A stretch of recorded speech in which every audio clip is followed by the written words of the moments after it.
Welcome back to the Psychedelic Podcast by Third Wave, where we explore how the safe and responsible use of psychedelic medicines can catalyze individual and collective transformation. This is Joseph Anew, and today I am speaking with Lauren Mugglebee, an executive and leadership coach and transformational practitioner. The best leaders, the greatest leaders are the ones who they walk into the room and it's not about them and their charisma and they're so amazing. It's how they're making you feel. You feel important, right? You feel like anything is possible, which is why coaching is so effective. You're getting into a container with someone who is so focused on you, who is seeing you, who is hearing you, who is meeting you, who is mirroring to you. Sometimes that is all people really need. They just need that. They get so little of it in the corporate sphere.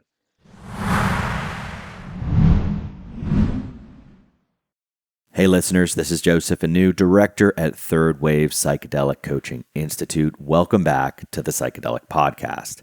In this episode, we examine the path to self-actualization through intentional psychedelic use and embodied coaching.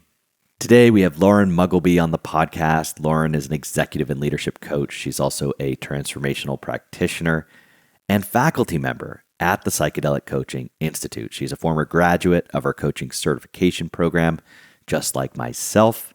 And it's been such a pleasure getting to know Lauren a little bit over the past year and working professionally with her.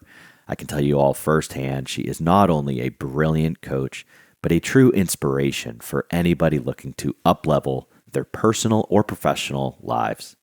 Lauren and I go deep into her evolution from a tech leader consumed by work to a transformational and leadership coach, how Lauren harnessed the power of psychedelics to realign her life and career, the bravery required for people to step out of their comfort zones and leave safe harbor to explore the unknown, and Lauren's tips for shifting to a more aligned and meaningful work life.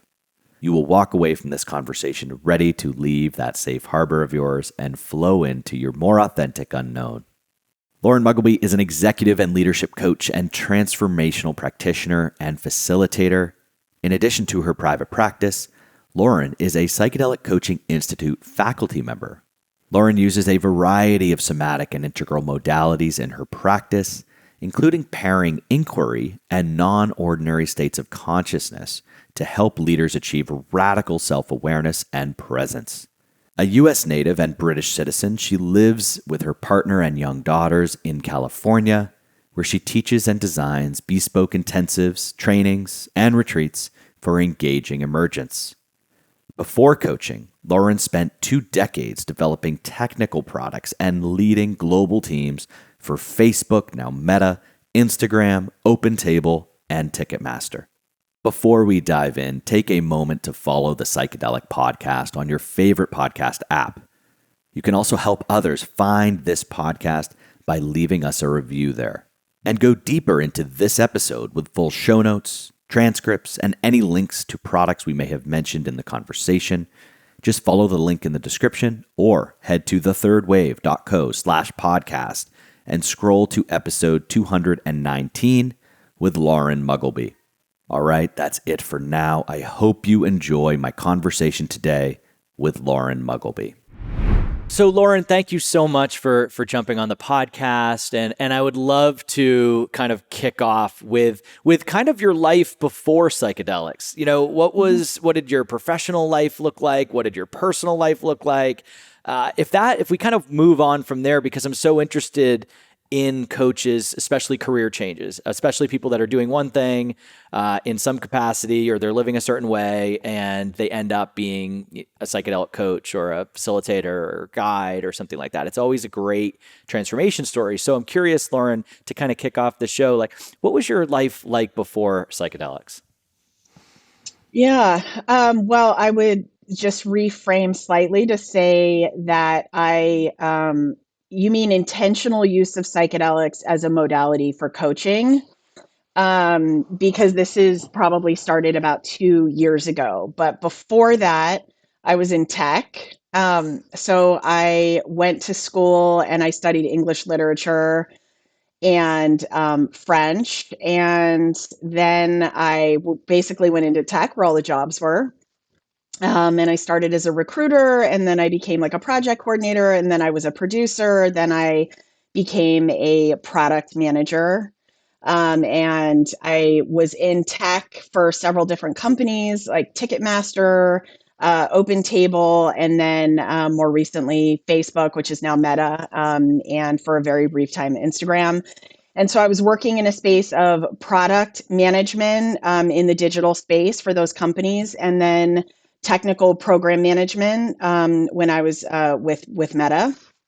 And I became a coach 2 years ago. I just decided to come out of corporate and quit my job, and I had two children. I had just had my second daughter when that happened, and it was really the transformation really happened during COVID, where I had time and space to just come back into what I was always interested in, which is humans and working with humans and interesting ways to make the unknown known. And I started listening to podcasts of other coaches and people in the transcendent space and just getting really excited and just seeing the possibilities of actually coming into the space as a psychedelic practitioner through a clinical frame. I thought I'll just go back to school and I will become trained in the MAPS protocol. And I did a Google search and I found Paul Austin and I hired him as one of my coaches who was helping me through this transition. And he said, you don't need to do that. You don't need to take, 3, 5 years, however long it would be. You could just start making a difference now for people. And so came out of work, not always having worked for 2 decades, never really taking a break, and also being very addicted to intensity and wealth creation. I went into a coaching certification program immediately, Berkeley Executive Coaching Institute, 10-day intensive program, and then you come into a practicum. And then at that same time, I started to incorporate the use of psychedelics for my own transformation with Paul Austin. And I told him, teach me how to do this so that I could maybe help my clients, right? But first and foremost, this is for me and making it through this transition. And then he was starting Third Wave at that time. And I think he was with his first Mm. cohort, and he invited me to consider coming into the second cohort, which I did. So I think just to sum up, corporate, 2 decades, very sort of traditional, frame for my life and my work, and being a mother of two daughters, young children, decide to quit my job during COVID and become a coach and look at psychedelics as something that could be a very powerful way of introducing into a coaching frame that would allow me to be in service faster than going the academic clinical route. And you stepped into psychedelics consciously for the first time during that period as well, right? So you were in this heady job, and this transformation, this shift into this coaching thing. It seems like you use psychedelics to sort of like ease that process, or maybe stay grounded with it, or what did that sort of what was your personal sort of first step into medicine? What did that look like? And why did psychedelics come on your radar as sort of such an important element to coaching as you were actually stepping into it kind of for the first time? Yeah, well, it wasn't the first time I was stepping into psychedelics. So when I was in seventh Okay. grade, I was 12. I won the science fair, and my topic was drugs. So I was always interested in psychopharmacology and in understanding, yeah, different behavior states and expanded consciousness, even though I didn't have the language to explain or describe that. So I was a very sort of like lonely, bookish child, spent a lot of time reading, and my parents had this set of like books that were kind of like encyclopedias. This was pre-internet. And one of the books was about drugs, and it was all about different kinds of drugs and barbiturates and hallucinogens and opiates and how do they work and what do they do and their dangers. And I was so, they say what you can spend hours studying or learning about or focusing on when you're in that age range of 8 to like roughly 14 is kind of, there's a possibility you'll be doing that for the rest of your life, or that's what you'll be interested in. And possibly if I had had parents who could see that in me and maybe like encourage me to go into sciences or do more with neuroscience, maybe I would have chosen a totally different path than I did with English literature.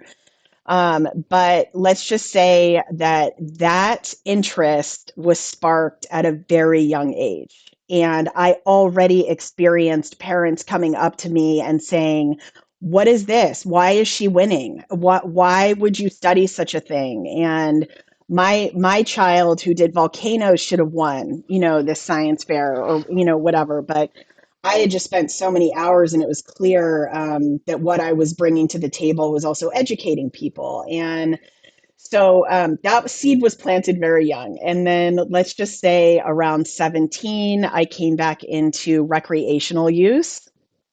Okay. And my first experience was with MDMA.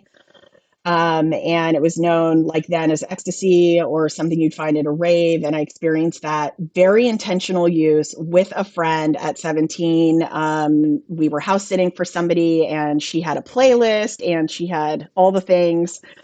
And so that was my first experience that I had. And then my younger brother, was actually the one who initiated me into mushrooms. He was a big Grateful Dead.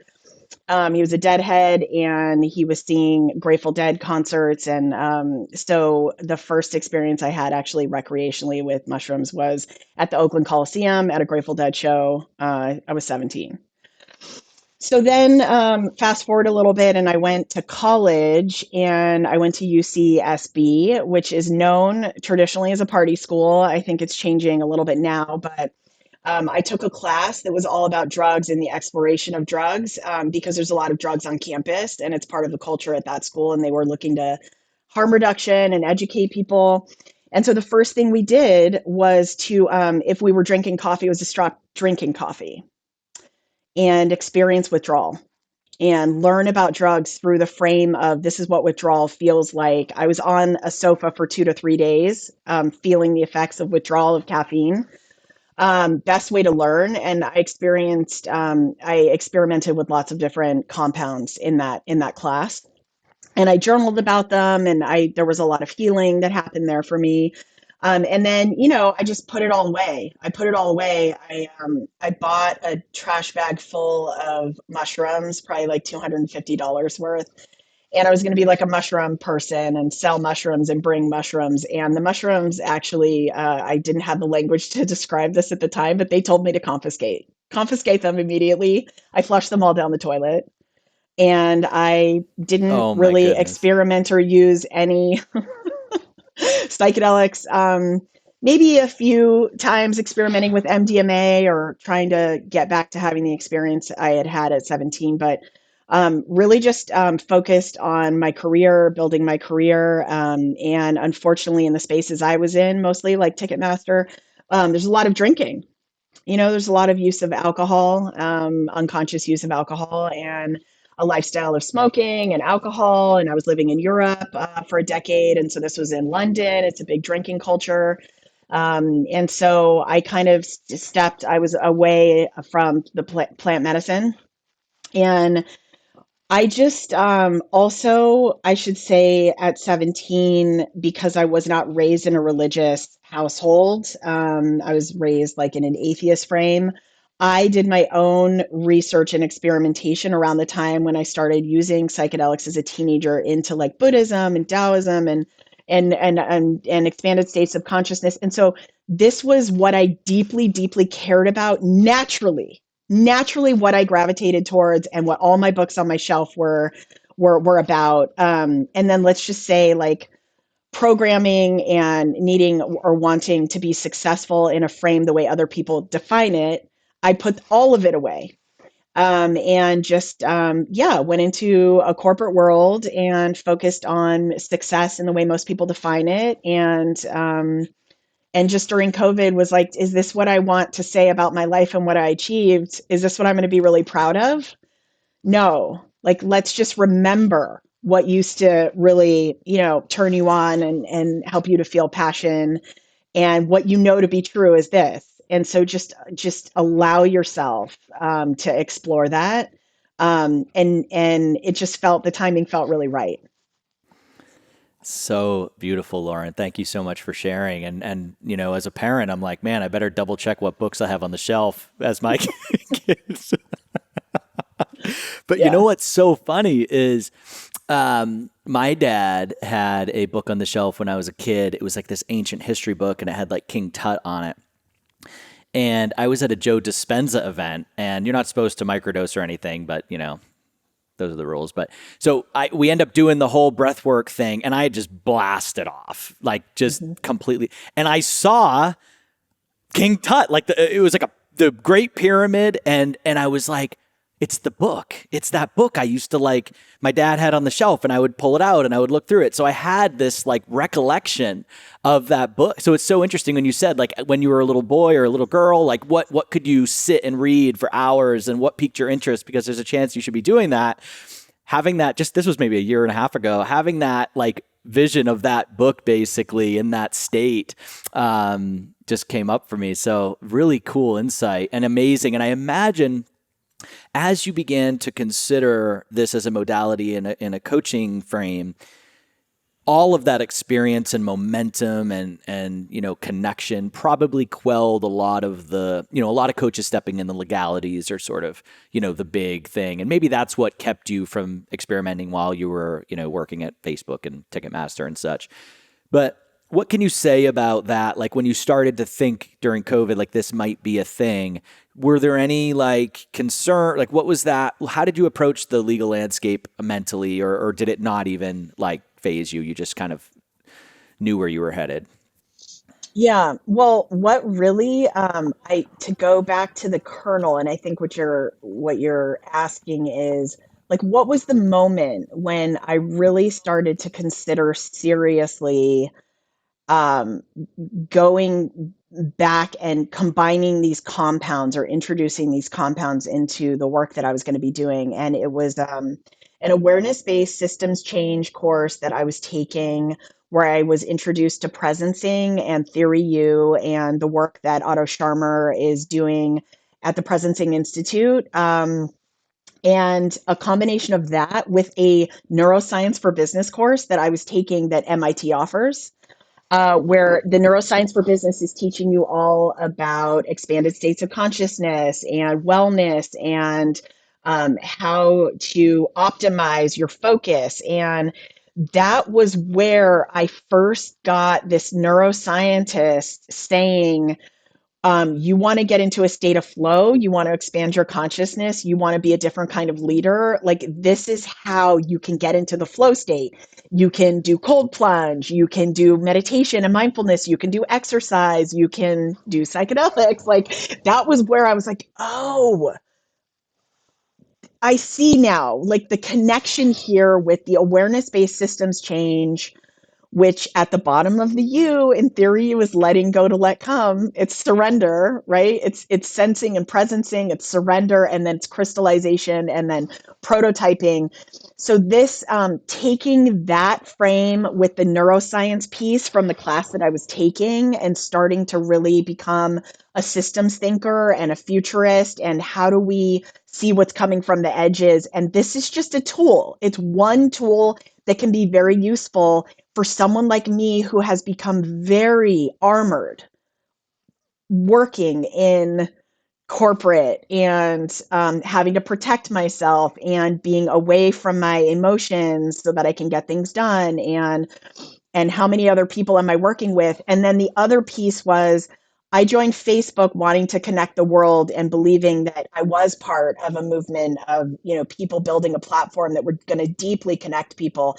And towards the end of my tenure there, I felt very disconnected. I did not feel like the people who were building the platform with me side by side were able to deeply connect with me. And I started to came into misalignment with how I was feeling and what I believed we were doing there. And so it was a combination of that. Like when you come into midlife, I think what you really start to understand is it's important to evolve and it's important to have deep, meaningful connection with people. And it becomes more important to explore creativity and intimacy and generativity. And so I was thinking, well, what could be helpful for me right now is I also need some kind of compound to jumpstart this process. And I can start to increase my neuroplasticity, come into flow states. And I can be a coach and I can combine all these different things together, all these different models together. And I think what I really wanted was to have it modeled to me what it could look like, which is why it was so useful having Paul come in and being in a container with someone and having someone that is modeling to you how it can be done and what it looks like allows you to know, is this right for me or not? And it's just a feeling, it's affect. It's not, you're not thinking logically. You're just like, how does this feel in my body? It felt really good. It felt really right. And I saw what he did and how he worked with me. And I thought, I can definitely do this. And this is so accessible for me.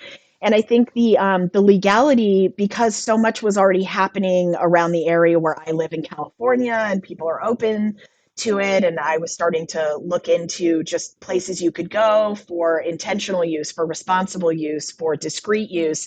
I wasn't as worried about the legal piece as maybe I would have been when I was younger. Makes sense. Gosh. And when you were explaining your job, and basically, I think you said you had to turn down your emotions to get your work done, and it just seems like that's incredible, right? Like that insight. And so this being an effective leader and connecting, like if you can't connect with your organization. So I want to kind of get into psychedelics for leadership a little bit, because if you have to tune down your sort of human side to, in order to do your job, like it's just such a mismatch. And so this work you're doing today, is it really about pulling people back into their body a little bit and reopening and teaching them how to do their job without like consciously turning down who they are? Yes. Yes. So I would say where I came out the other side was I need to become more embodied. I need to come back into my body and start connecting again. I always lead with intuition. I was working in a very technical space. Okay, I was on the R&D side for most of the things I was doing, surrounded by engineers. Oftentimes the only woman, oftentimes definitely the oldest person, and maybe even the only parent in some aspects or ways. And so this idea of embodiment coming back into the body, and I was always other. I always felt other in the spaces that I was working in. And I could hold that, and that was okay, but also alienating and also difficult because I was coming from a humanities frame and I was kind of being hired to be the adult in the room or to be the person who could really communicate and to be the person, I think, with humanity in a space that was very maybe bereft of a lot of that. And so for myself, even surrounded by people who were very disconnected in ways and knowing that I wasn't that way, but coming back into myself and being around other people that were deeply embodied was shocking, really shocking. And I'll give you an example.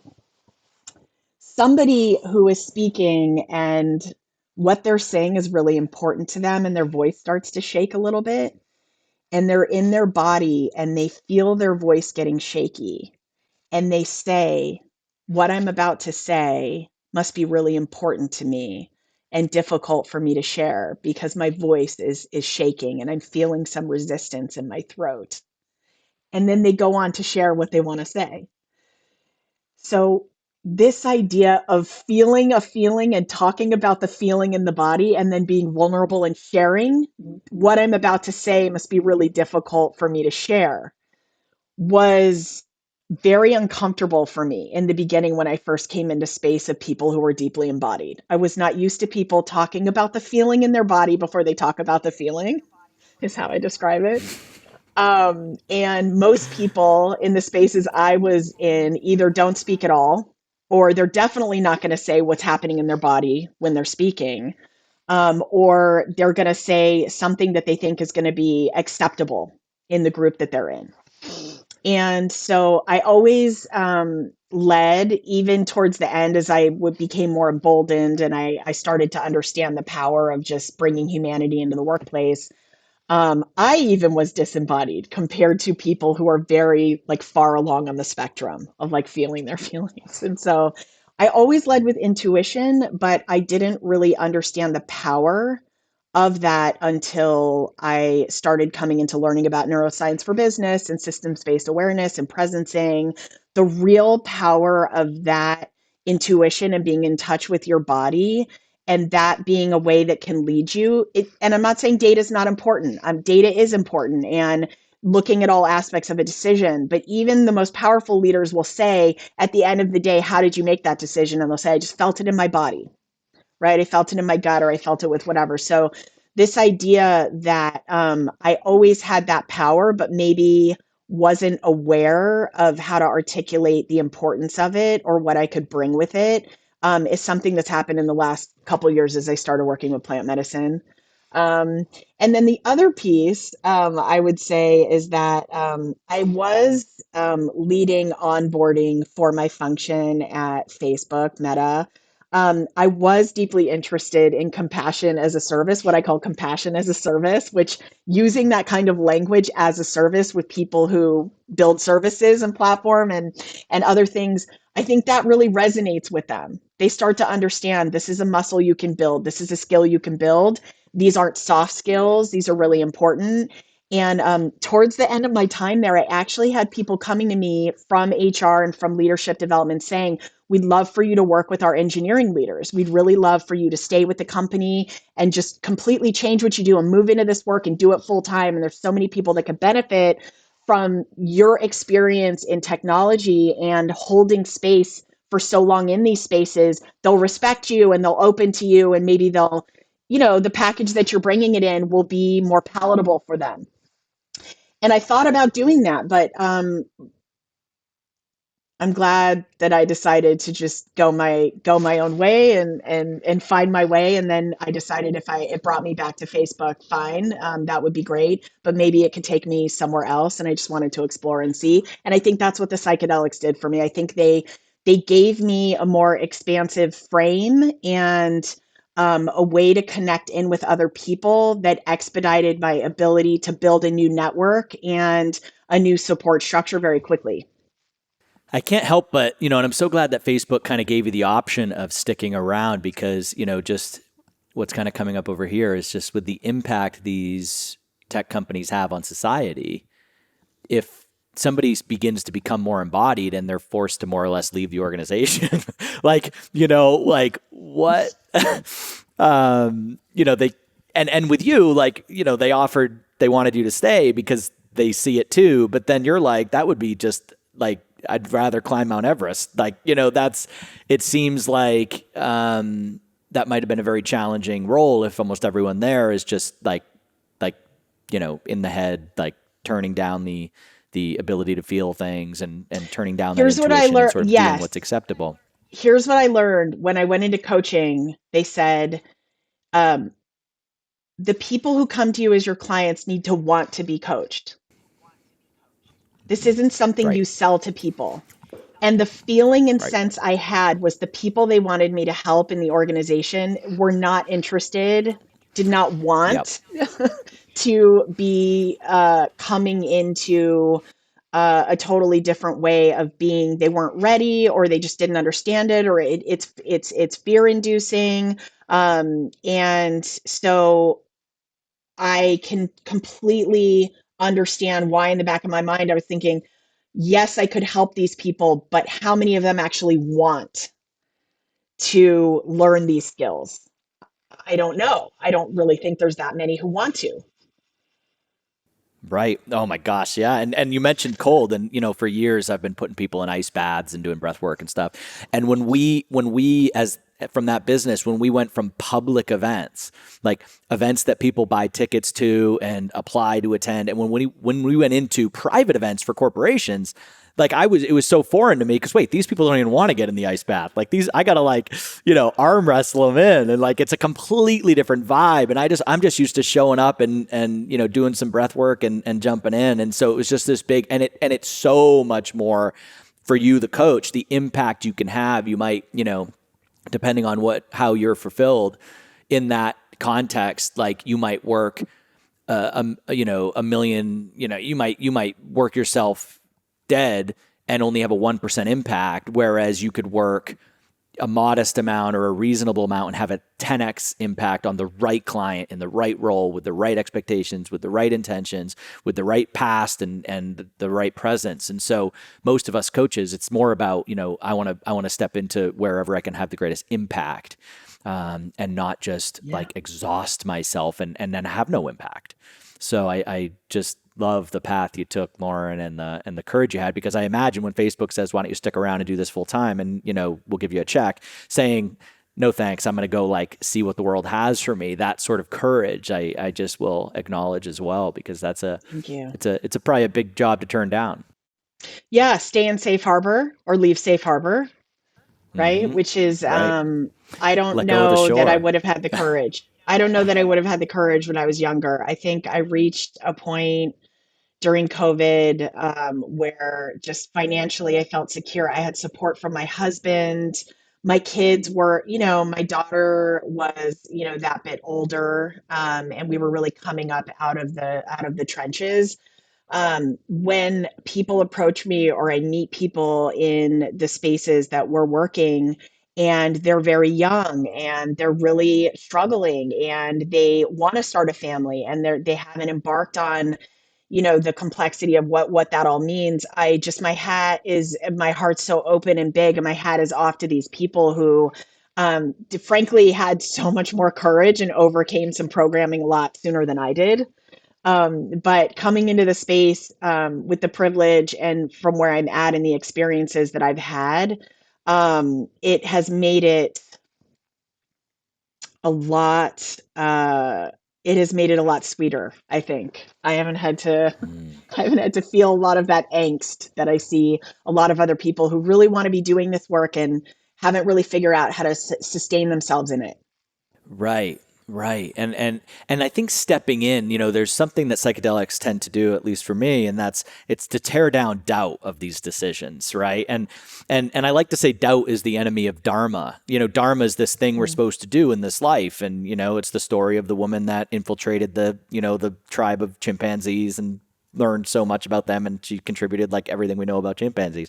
It's like, but she from a young age was super into primates and so this like story that you had where you were like super into that book and could read it for hours, and then experimenting and doing the project in seventh grade, and then this opportunity with the help of psychedelics potentially just tearing down the doubt that that's the right move. It's sort of a dharmic story where you had this certainty that this was the move. And I think so many people nowadays, like, tearing down some doubt, because we get so in our heads when we have this intuitive sense.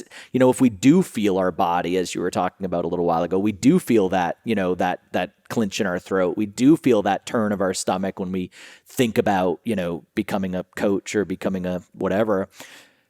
We're so conditioned to like doubt ourselves and say, stay in safe harbor, but it's like, there's no fulfillment there, and there's no drive and passion and connection. And so I just, I guess if there's one thing that I'm just hearing, it's just this, it takes so much courage, but as you experienced, when it's true and dharmic, and when it's in alignment, and when it's truly your path, typically the universe has something waiting for you. You were supposed to take that step.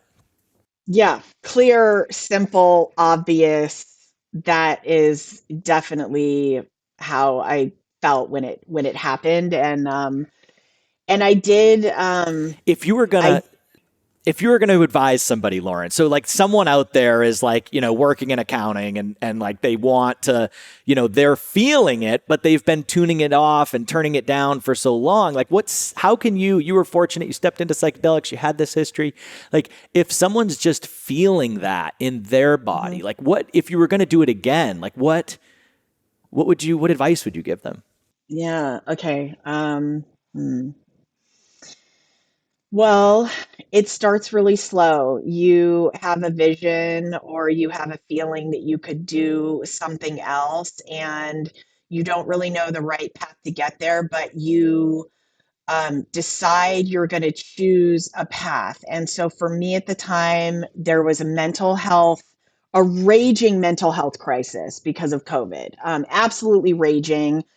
And um, I felt like I have a skill that I can use. There's a need in the world for it. And I'm not really sure how, whatever it's going to look, that I'm making money or that it's going to be this or that, or the actual steps I'm going to take. But what can I do right now to sense in my body if this is right for me or if this is possible for me? And so for me, it was just getting myself into learning containers like Scott Berry's Transcend course, like Neuroscience for Business, like you could take systems based awareness change, you could take polypoetic and archetypes at work, you could take so many different paths to get into a learning container with other people who share those passions with you and see how your body feels, see how you feel. You have tears streaming down your face because it feels so good to be in this space learning this thing and it just feels so right. And why did you wait so long? Or are you like doing it and it's not feeling good and you're like, this is annoying, or I can't bring myself to get the work done?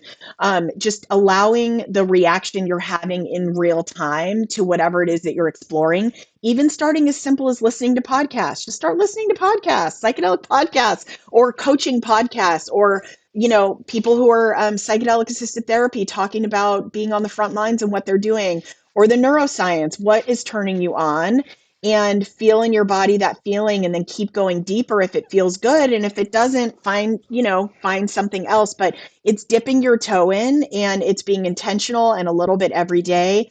And then once you start learning about things, starting to talk about them with other people, and seeing the reaction you're getting, and who else is interested and who isn't, and how it feels in the world to be talking about these things.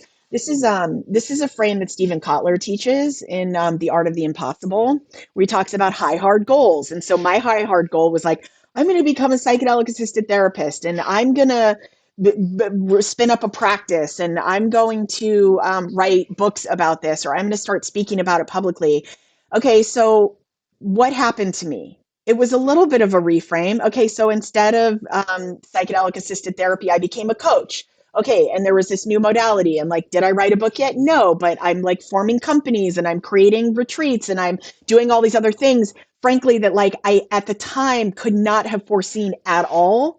But just allowing myself to feel my way in, and hiring a coach really early on was, oh my God, I wish I had had more coaches early on. I wish I hadn't waited until I quit my job to then start hiring coaches as I was becoming a coach. Things may have been very different for me if I had incorporated coaching earlier on.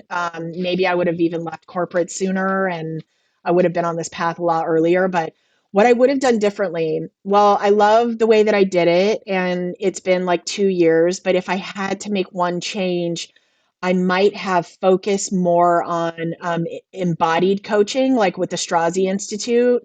I may have gone into a more intense coaching container of like a 6 months or a year, and really focused on one of these coaching containers that combined embodiment and somatic coaching with expanded states of consciousness. I know there are some now. I wasn't aware of them before. But what was nice about the way I did it was a 10-day intensive that put me on the path to coaching immediately, which meant I had a way to make money. I started my own LLC. I gained confidence in how I invoice clients and how I got my own money, and feeling my way into that the way that I did. Can I say I would have changed it? I don't think so. But I would always recommend to people you're coming into coaching, start with embodiment, start with somatic coaching, because actually that's where transformation happens. It happens in the body. And also, like public service announcement, it happens in community. And I was really resistant to that at the time. I was like, I can only work one on one with coaches and I need to be in my own frame and I need to do this on my own. And really, Paul was the one who said, you know, what you really need is you need a community of other people that are doing this, and you need to experience these modalities with others. That's really the sweet spot. That's really where the transformation happens and so much healing. And he was right, you know, and that's just been confirmed by my own experience. Is even clients who are saying, you know, I just want to work one-on-one with you and I can't go into a group scenario. That's okay. You work up to it. I had so much resistance to the group scenario. I can't even tell you. I almost didn't go to Brave Earth. I told Paul right beforehand, I'm not going. I don't do adult summer camp in the cloud forest in Costa Rica. I don't do those things. I just don't do that. That's like not what I do. And he's like, I can't believe this. Like, we've been building up to this for 6 months. Like, this is the thing we've been building up to. You coming in and accepting it's a gift you give yourself. You don't need to be, this isn't, you know, Joseph Campbell's hero or heroine journey anymore. This isn't about you. And we're coming into a feminine frame that is a partnership frame and a partnership morality. It's not about the singular anymore. It's about the partnership. And he couldn't have been more right. And so I just how I would have done it differently. Well, maybe opening more to being in group learning containers that have an embodiment or a somatic element to them. It could be really hard for people who are armored and really outside of themselves. So it's actually though what you need. And so just the sooner you can get yourself into any kind of situation, no matter how uncomfortable it is, leaving your safe harbor, just having really the true courage to do that, is maybe how I would have changed it slightly, what I did. Yeah, and courage just, keeps coming up, right? It's just like, it's such a courageous act to step into this stuff. And also the longer you stay on the dock or on the shore, whatever metaphor we're using, like the smaller that dock is getting, like, so like the more of this that's going to be required, and the more, like, the harder it's going to be to step into any kind of group, the harder it's going to be to step outside that comfort zone. So, so courage, just seems to be a theme in terms of what is required, and people need to be ready for courage almost every step of the way. And also, I think we always think we have it all figured out. When you left Facebook, it was like you thought you were going to go into the more clinical path. So like, maybe, I'm guessing, but like one of the reasons you had the courage to leave is because you thought you had it all figured out. Yeah. Okay. Let's talk about that. So that's really interesting. And staying in the metaphor of leaving safe harbor, there is this beautiful sailboat metaphor. Scott Barry Kaufman took Maslow's hierarchy of needs, which was never a pyramid, and he created a new image for what actualization looks like and getting a pathway to transcendence, which is a sailboat. The sailboat metaphor. Are you familiar with this? Do you know about the sailboat metaphor? I think my wife might talk about it, but it's been a while. I'm Okay. rusty. I feel like I'm going to know it when you tell me. Okay, so in the sailboat, plugging your sailboat up and making sure your boat doesn't have any holes. And what's in the sailboat is safety of, roof over your head, enough water, enough food, being able to get medical attention. You're not going to get attacked like, by a wild animal, outside. You feel safe in your body. Your nervous system can experience regulated states. And generally you feel safe. And then connection to self, to others, to source, that connection is really, really important. Down in the sailboat is your base. And then security, and security is esteem. It's self-esteem, it's self-love, self-trust, and self-respect.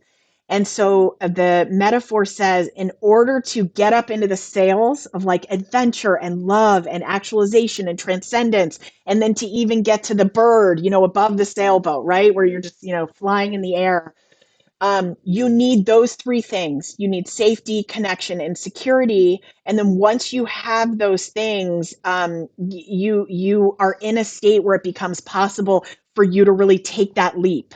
that adventurous leap of surrendering, letting go, not knowing what's going to happen, just being open to outcome and knowing your needs are going to be met, your baseline needs. And it's not to say that we come out of the sailboat, we get up into the sails and we stay there. This is, always happening. It's a cycle. It's a process again and again. But where I really obviously got to, which is probably a combination of midlife and also complete burnout and being really honest with myself, that you have an addiction to intensity. You have an addiction to knowing. You have an addiction to being in control. You have an addiction to success as it's defined in this very narrow way. You're addicted to all of these things. And so how can you take the position that you're in now and feel safe and feel connected and feel secure enough to get up into the sailboat? And you don't really know, right? Like how anything's going to work out. But all I knew was it's always there for me. I can always go back. If it doesn't work out, if anything goes wrong, if I'm ever feeling like this wasn't the path or this wasn't whatever, I can always just move back into the space that I was in. It will always be there for me. And so it just didn't feel as risky as a prospect as it might look like from the outside. Okay. Like I just knew I could always go back and support myself no matter what. And like I said, middle age and my kids being a little older and having a really supportive partner played a big role in my feeling that way. I love that. Like I can always go back and using that to sort of bolster some courage. It's a little bit, I think it's Tim Ferriss that talks about like in one of his books, like, and it's a stoic thing, right? But like contemplating what's the worst that could happen, Yeah, and using exactly. that as a launch pad and literally being like, okay, so if like things go sideways, I'm going to have to like, move in with my mother or something. And, just like actually map that out and say like, oh, that wouldn't suck so bad. Like, yeah, I'll just go back. It'll take me 2 months to recover. And then I'll like get back on the horse. I love that. And I'll add that, so my wife teaches a lot of mindfulness, and she's in one of her talks, she talks about how Maslow on his deathbed actually said that belonging is like the base of the pyramid. It's even more important than I think like air and water or whatever's down there, right? Because That's the go ahead. connection. That's the connection. Yeah. The belonging is feeling deeply connected to self, to others, and to source, however you define it. It could be nature, whatever word you want to use, the collective. But this idea of absolutely love, safety, and belonging, which is something I learned from listening to Jerry Colonna, the Reboot podcast. And he comes from a very Buddhist tradition. And he's like the CEO whisperer, and everything that he was teaching and talking about was it all comes back to love, safety, and belonging. And love, safety, and belonging, you could use love, safety, and belonging. You could say that it's security, connection, and safety. But it's all talking about the same thing. Do you belong? Do all your parts within you belong? Are you integrating them? Do you accept them? Do you love them so that you're not othering others and you can go out into the world? Fully believe that. And I actually started talking about love, safety, and belonging inspired by Jerry Colonna and his coaching style. Before I even left Facebook, I started using these words with people. And it was really interesting because the word love in a business context can really freak people out. It can be very uncomfortable. And people see love as they go straight to intimacy in a sexual way or familial Mm-hmm. love. And so that word can be very incendiary used in a business context. But actually, it's exactly what we're talking about, this idea of love in all its forms, love for self, love for others, but using the metaphor instead of family as tribe or community or partnership in a business sense, and this idea of trust and belonging and love and safety in order for people to reach their potential. That's all we're really doing as leaders, is creating containers for other people to feel safe, to feel seen, to feel heard, to feel met, The best leaders, the greatest leaders are the ones who they walk into the room and it's not about them and their charisma and they're so amazing. It's how they're making you feel. You feel big, you feel seen, you feel, you feel Yeah. important, right? You feel like anything is possible. And I couldn't agree more. It all starts with these very simple ideas, which is why coaching is so effective. You're getting into a container with someone who is so focused on you, who is seeing you, who is hearing you, who is meeting you, who is mirroring to you. Sometimes that is all people really need. They just need that. They get so little of it in the corporate sphere. Goodness, you're so right on, and that idea of safety in a Mm, professional setting, it's like from a nervous system. These people, if that leadership at an organization is not creating that feeling of safety, then everyone's firing a cannon from a canoe. Everyone is sort of no one is doing their best work. No one has the energy of the universe on their side, so to speak. Because if we're not safe, our nervous system is totally out of alignment. So I love that. And I want to talk more, Lauren, about your coaching specifically. Like, who are the people that are so fortunate to find you?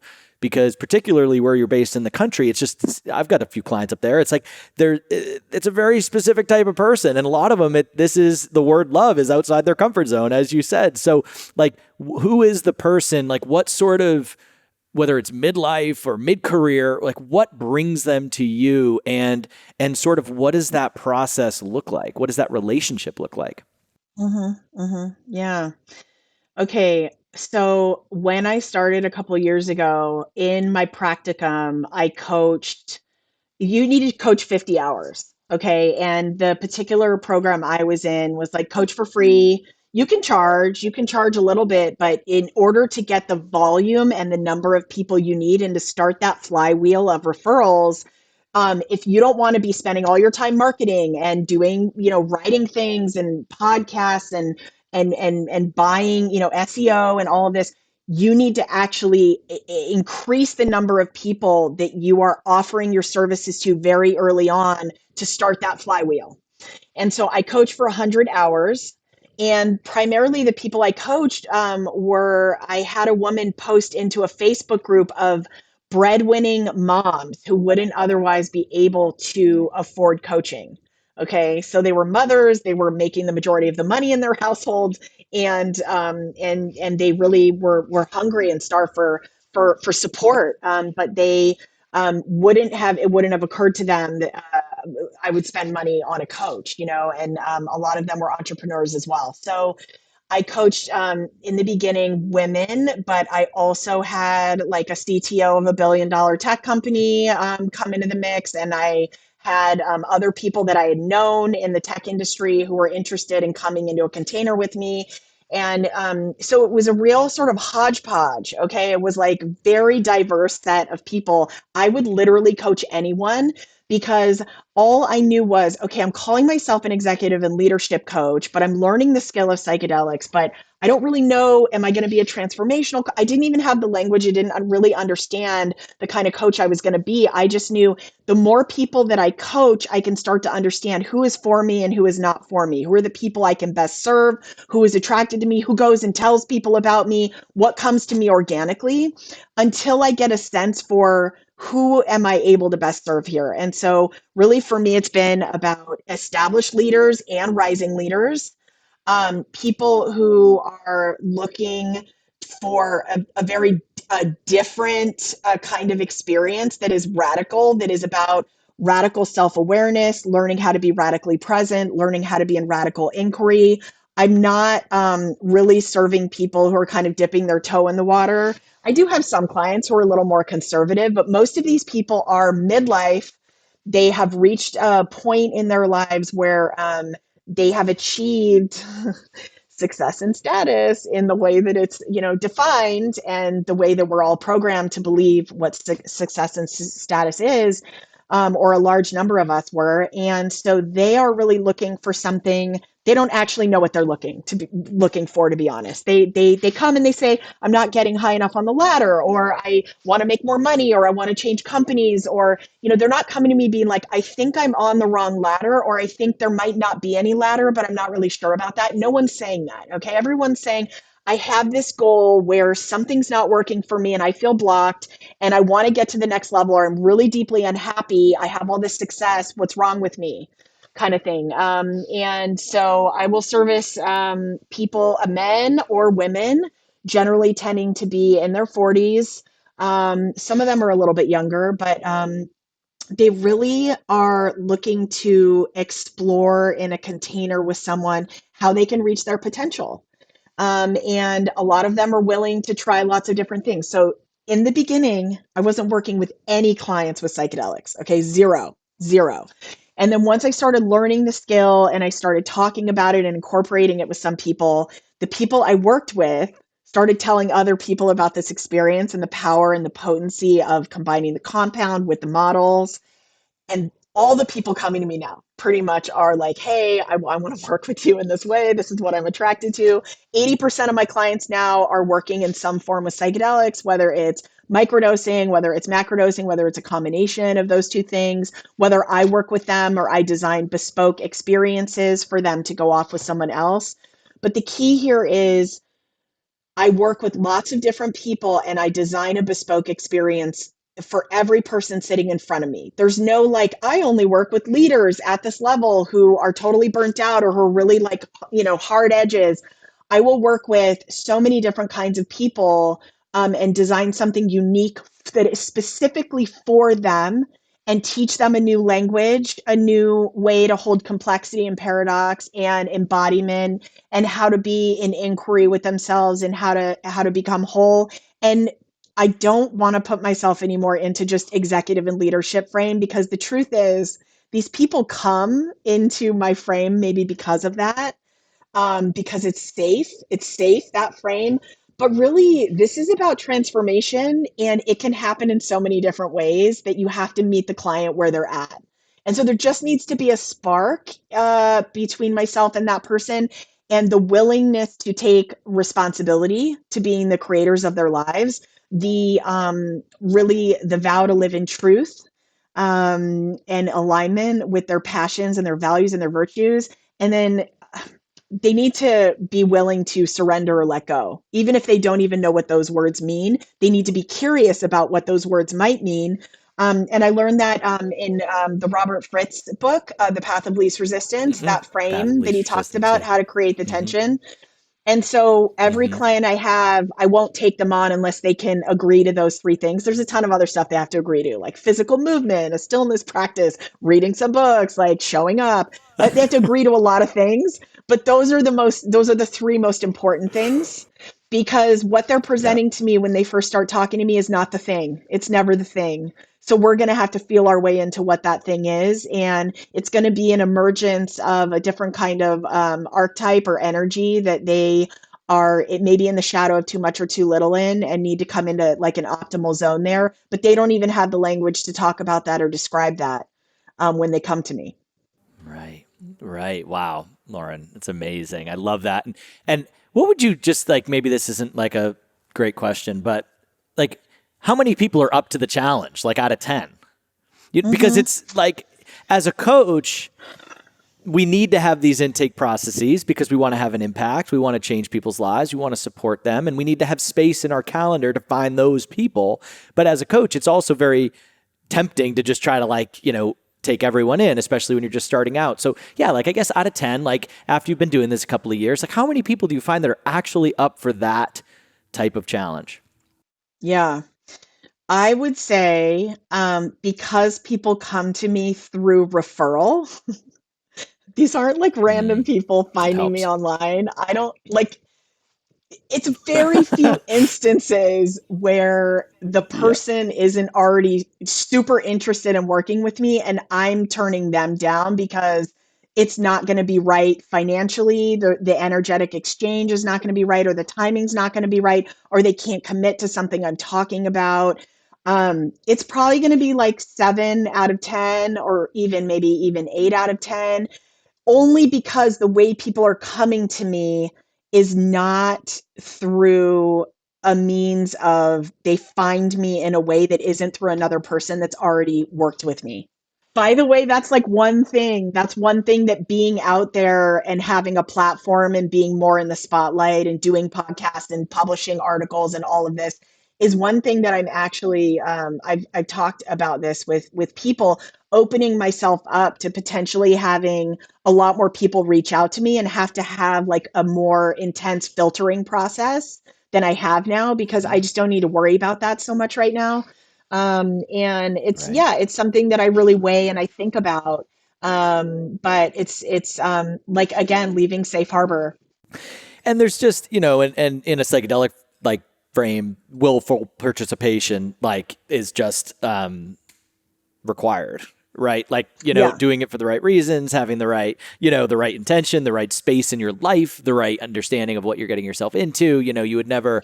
So it's just, I guess having kind of ethical boundaries and a willingness to divert someone in another direction is always required, I guess, at the start of a coaching relationship.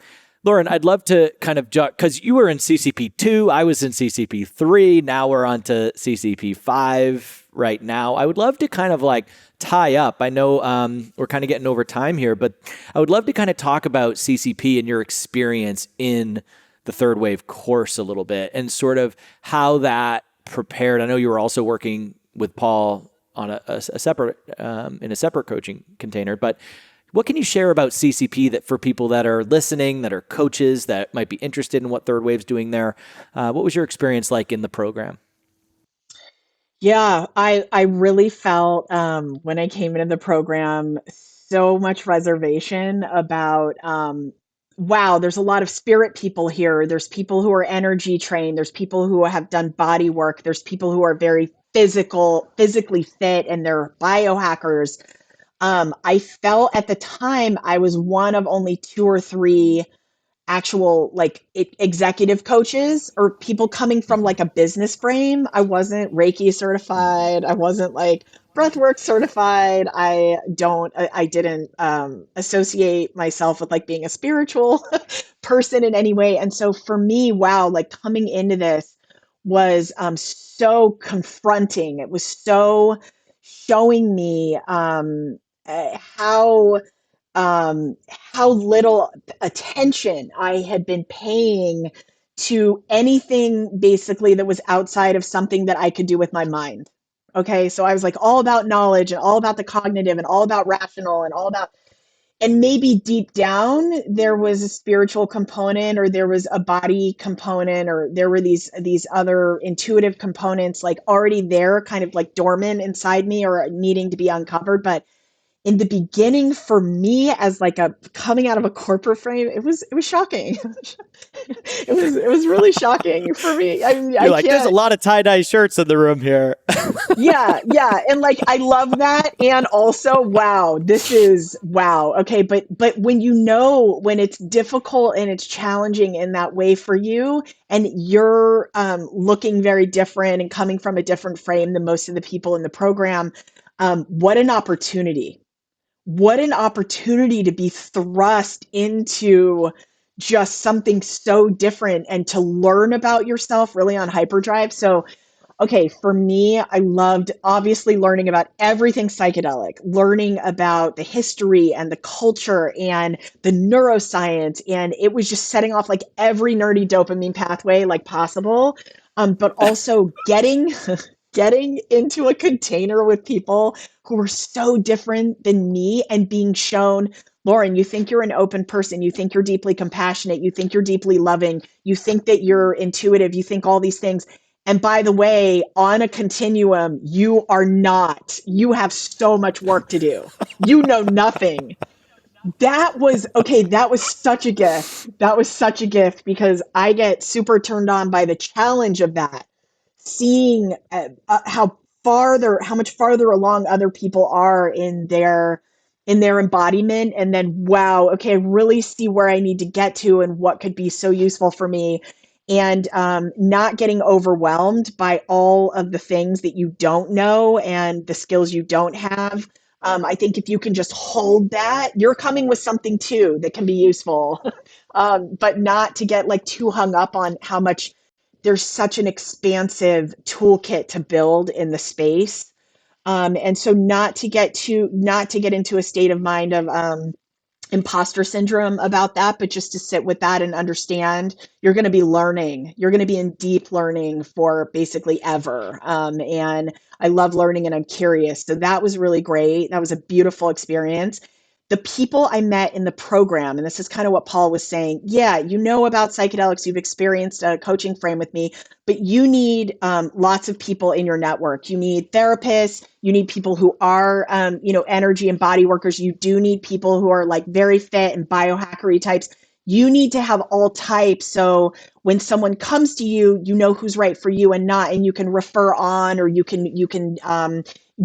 draw on the collective knowledge of this group of people that is very, very diverse, and everyone has such beautiful gifts. And so that's the main thing that I think I really experienced in the program, was just allowing myself that gift of coming into a community of people that were so diverse and so different from me. And how could we get together and create together? Learning about co-elevation, Keith Ferrazzi and the co-elevation, learning about embodiment, workshop things with eye gazing and the oxytocin. And by the way, all of the modalities that have absolutely nothing to do with compound, that are totally safe, totally legal. The ecstatic dance, the breath work, coming into Sweat Lodge, just being out in nature, frankly, all of those things. The medicine brought us there and it was the catalyst. It wasn't the thing itself. And so that experience of, yeah, psychedelics brought us all into this, but what we really start to understand is it's this connective, cohesive source of community. And just any of these modalities, frankly, could be so effective with or without the medicine, was the biggest lesson and the most surprising lesson. Yeah, absolutely. You're referring to the Brave Earth retreat, the retreat down in Costa Rica where the cohort all comes together and you experience, the Temazcal or the Sweat Lodge and the breath work and these non-psychedelic modalities. Absolutely. Particularly when you're open to it. Right. So, even a high dose experience, as if someone's super open, they might not need that much medicine. And it's the same thing with all these other modalities. It's like, especially when you're on that patch of earth, it's a little bit like I imagine like a Sedona or, these places on the planet where people say, magic happens. I think down in Costa Rica where we bring the groups is definitely one of those places. So I think it's like a magnifier for whatever's present. But I think that openness, and as you said earlier, that safety of being with this group that maybe you've been on Zoom with for 12 weeks, you've gotten to know them. Now you're finally in the flesh, you're finally face to face, you're in this amazing nature. And really, getting connected. And I'll add to, Lauren, that, you were CCP2, we're now on to CCP5. And just like any coaching practice, I do think my group, CCP3, was even, I would say, half leadership executive coaches. So I think as time goes on and, there's some other programs that are, maybe capturing some of the other folks, I would say we're moving more in this professional direction in terms of leadership, executive coaching, high impact performance coaching or health coaching. I would say that is being refined. I think in cohorts 1 and 2, it was a much broader group that we're funneling in. But I think as we've done more and more cohorts, and of course other programs have popped up, I think we're really refining our group, and we're still getting such a nice melting pot. But I get the sense that there's more people like you in it now than maybe there were in one of the initial There's no question cohorts. about that. Yes. Like Yeah. when Paul came and asked me to come back as an intern for 3, no hesitation. Of course, I want to do that. And what I saw, the progression from 2 to 3, and the people who were in that cohort, and the population we were attracting, and the word getting out, and people feeling safer to come, from that business frame, and to start thinking about, hey, if as coaches, what we're doing is making the unconscious conscious and bringing awareness to our clients, and this is an effective way to do it.